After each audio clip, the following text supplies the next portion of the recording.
I want to talk to you about something which is a little bit different from what everyone else has been speaking about, because I'm going to talk to you about academic output and publication, and I'm going to focus a little bit on what's happening in cybersecurity worldwide, the trends, and then what's been happening with India and Australia a little bit. I'm going to give you a perspective of what's been happening in publications.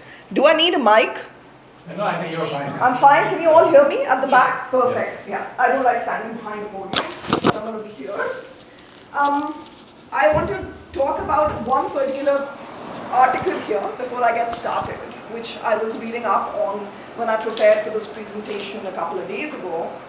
So when we look at publication data in terms of publication output in journals, conferences, and books, we see that some of the most important problems that these publications are focusing on might not be at the larger level, because that stuff is usually quarantined as being highly sensitive and is not published. Stuff like what we were talking about in terms of what CDOT is doing, or in terms of cyber warfare. It's not always stuff which can be published in the public domain. But what we end up seeing is a lot of publications. The research is highly focused on the granular aspects of how cyber threats affect day-to-day services, and that brings in cyber warfare as well that you talked about, right? And one of the most important services that is being attacked across the world is, strangely, healthcare, right? So I want to read this just to focus on what it means right now for individuals. When you talk, I know as experts we tend to get very technical, but when you're talking to a crowd which is primarily non-technical, how can you actually engage them and make them aware? For example, I think there was an example about this mining company, which was like, we're a mining company. So making them understand why this is important and to what granular level have cyber threats integrated themselves, right? I'm just going to read this out. The article is called Emerging Cyber Threats, Cybersecurity Threats in Radiation Oncology. It was published in Advances in Radiation Oncology, which is a very well-respected journal. The authors are from the University of Tennessee Medical Center and from a company in Auckland which looks at medical IT advisory.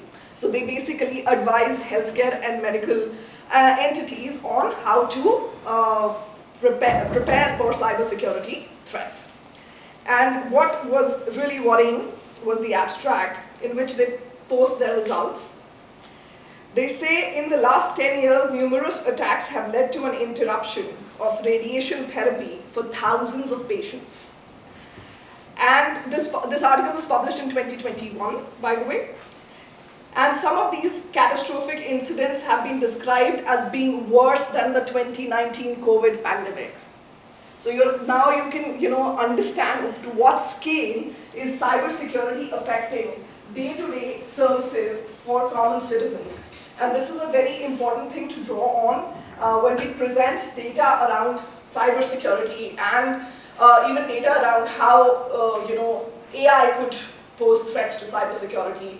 I had a question actually when Lata was speaking, which I will bring it up in the lunch session, which was around use of AI and how that accelerates some of the threats.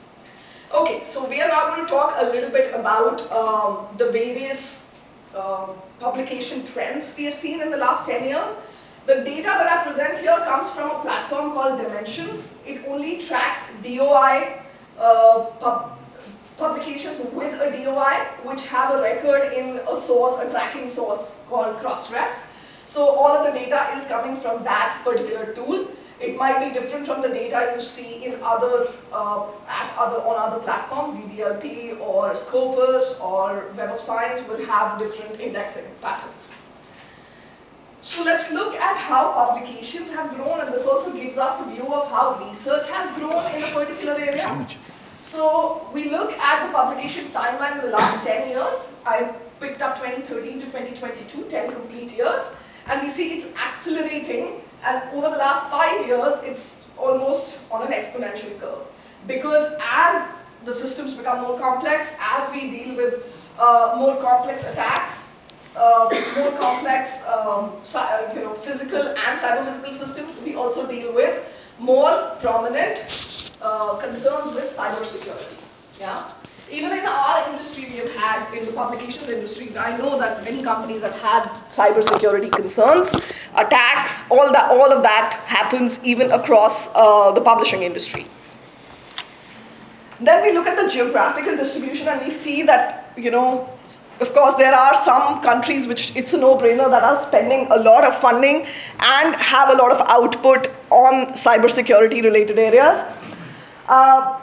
But you see that India and Australia actually are at the top of the pyramid as well. I will show more detailed data. India and Australia are actually one of the top 6 countries in the last 10 years to be publishing and doing research on cybersecurity. India stands at number 2 and after the United States, and Australia stands at number 6 currently. And we see that Australia and India both show a trend of rise in cybersecurity research.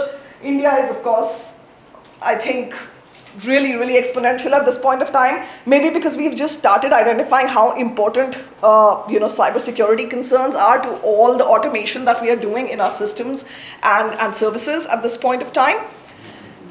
You also see that there is a slight downward trend when we look at countries which were working on this for a while, slow but steady, United States and Germany, United Kingdom and Germany, for example. What I found very strange was the trend with China.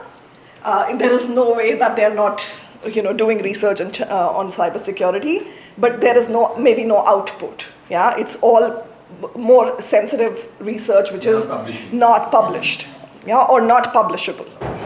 A lot of this research, looking at funders as well, I looked at, okay, let's go back here. I'll just talk a little bit about funders. I was looking at funder data as well, and while most of the research is sponsored by government agencies across the board, we also see that there is a lot of funding coming from the industry in cybersecurity research. And one of the top players, care to guess what company it was? Any of you? There are lots of people from the industry here. One of the top players sponsoring research on cybersecurity. Google? No. Anyone else? MS? Microsoft? No. Apple? It was NVIDIA. Oh. Yeah, I was quite surprised as well. So you have a hardware company, mostly, at least when we look for research related to the term cybersecurity. Right, it's mostly sponsored by government agencies, a lot of course, departments of defense, but also by industry, and the industrial sponsorship the funder I found on the top was NVIDIA. Let's look at collaborations, because there is a lot of collaboration in general in the ICT, Information and Communications Technology domain, as we call it, across the board. And this is collaboration specifically in cybersecurity. I am looking only at 2019 to 2022 in this case, because when you're analyzing data in this form, it needs to be under a certain number of entries. So we see United States is a big player. There is a lot of collaboration between United States and India, but we also see Australia there, France, and we see this is the authorship collaboration. So people are coming together and authoring papers on cybersecurity across these countries.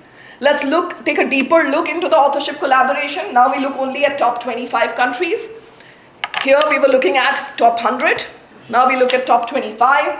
And again, we see the links forming, and we see that there is also very strong direct collaboration between India and Australia. And there is also a lot of direct collaboration between India, Australia, and other parts of Asia. Yeah. Then let's look at citations. How are people referring to and reading each other's research in the area of cybersecurity? We look only at top 25 countries so that we can make a little bit of sense of the data.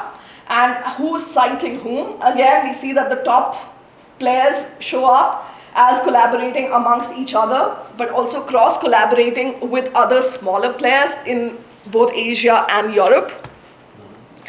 Now, this is just to zoom in, just to look at what India and Australia are doing. So we look at cross citations in the 4 years, 19 to 22, between India and Australia on publications on cybersecurity. How are they using each other's research? And we end up with about 300 publications that are cross-citing each other. Now I would like to say that in this entire time, in this 4-year period, there are only about 17,000 publications. So this is a very good number where we see the cross-collaboration, considering that the largest player with the largest output still remains the US, and it's sort of head and shoulders above the other countries. So this is a very good number where we see a lot of cross-collaboration between Indian and Australian researchers. Let's look at where the funding is going and who's publishing the most in terms of research output in Australia and India.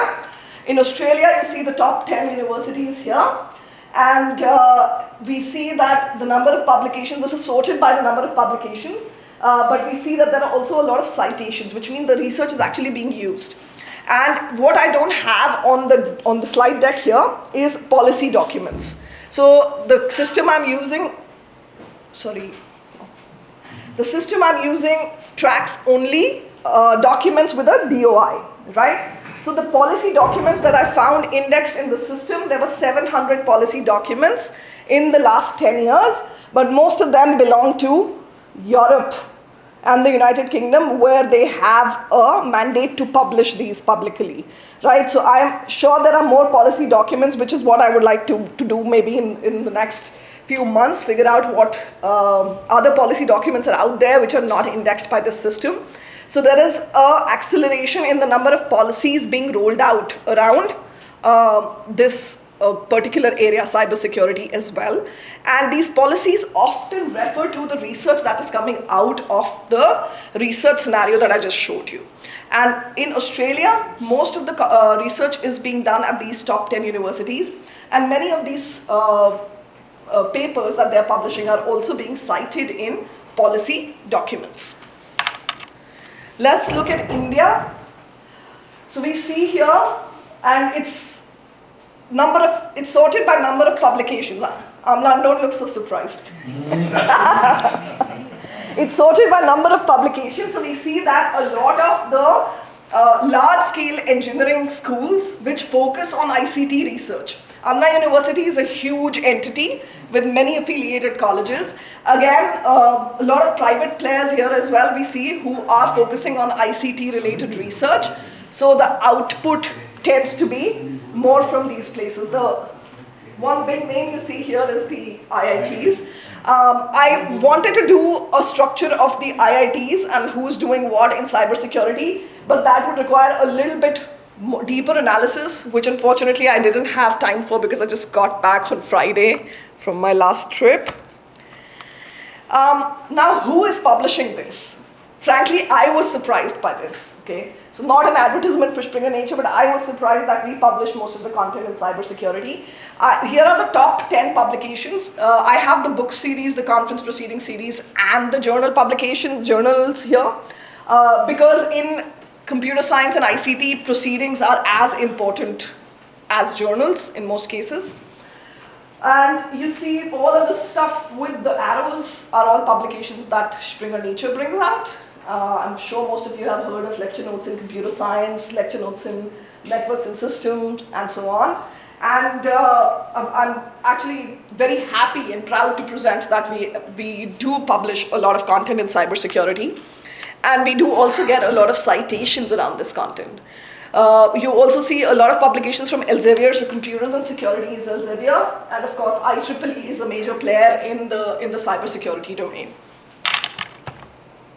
Finally, I would like to end by inviting you all to contribute cybersecurity content to this book series that we have started. My colleague Kamya, who's sitting there, is responsible for starting the series together with Professor Amlan Chakrabarti.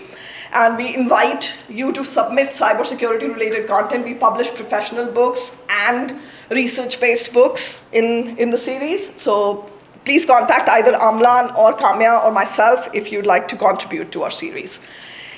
With that, I would like to say thank you, and thank you once again for inviting me.